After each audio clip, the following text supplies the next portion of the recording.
Hi ನಮಸ್ತೆ. ಇದು ಗುರುವಾರ ಬೆಳಿಗ್ಗೆ.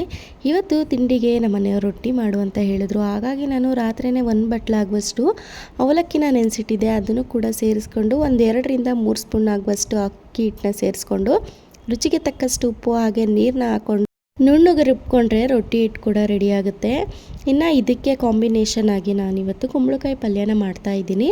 ಬಾಣಲಿ ಇಟ್ಕೊಂಡು ಎಣ್ಣೆ, ಸಾಸಿವೆ, ಕರ್ಬೇವಿನ ಸೊಪ್ಪು ಹಾಗೆ ಕಡಲೆಬೇಳೆ, ಮೆಣಸಿಕಾಯಿನ ಹಾಕಿ ಚೆನ್ನಾಗಿ ಫ್ರೈ ಮಾಡಿಕೊಂಡು ಅದಾದಮೇಲೆ ಕಟ್ ಮಾಡಿ ಇಟ್ಕೊಂಡಿರುವಂಥ ಈರುಳ್ಳಿನ ಹಾಕಿ ಟ್ರಾನ್ಸ್ಪರೆಂಟಾಗಿ ಫ್ರೈ ಮಾಡಿಕೊಂಡ್ರೆ ಅದಾದಮೇಲೆ ರುಚಿಗೆ ತಕ್ಕಷ್ಟು ಉಪ್ಪು ಹಾಗೆ ಅರಿಶಿನ ಕೂಡ ಸೇರಿಸ್ಕೊಂಡು ಒಂದು 5 ನಿಮಿಷ ಚೆನ್ನಾಗಿ ಫ್ರೈ ಮಾಡ್ಕೋಬೇಕು. ಅದಾದಮೇಲೆ ಕಟ್ ಮಾಡಿ ಇಟ್ಕೊಂಡಿರುವಂಥ ಕುಂಬಳಕಾಯಿ ಕೂಡ ಸೇರಿಸ್ಕೊಂಡು ಒಂದು ಸ್ವಲ್ಪ ನೀರನ್ನ ಹಾಕ್ಕೊಂಡು ಒಂದು 10 ನಿಮಿಷ ಬೇಯಿಸ್ಕೊಂಡ್ರೆ ತುಂಬಾ ಟೇಸ್ಟಿಯಾಗಿರುವಂಥ ಕುಂಬಳಕಾಯಿ ಪಲ್ಯನೂ ಕೂಡ ರೆಡಿ ಆಗುತ್ತೆ. ಅಷ್ಟರಲ್ಲಿ ಇಳಿಸ್ಕೋಬೇಕಾದ್ರೆ ಕಾಯಿ ತುರಿ ಕೊತ್ತಂಬರಿ ಸೊಪ್ಪನ್ನ ಹಾಕಿದ್ರೆ ಪಲ್ಯನೂ ಕೂಡ ರೆಡಿ ಆಗುತ್ತೆ. ರೊಟ್ಟಿನೂ ಕೂಡ ರೆಡಿ ಆಗಿತ್ತು. ಇದಾಗಿತ್ತು ಇವತ್ತಿನ ರೆಸಿಪಿ. ವಿಡಿಯೋ ಇಷ್ಟ ಆದರೆ ಲೈಕ್ ಮಾಡಿ. Thank you.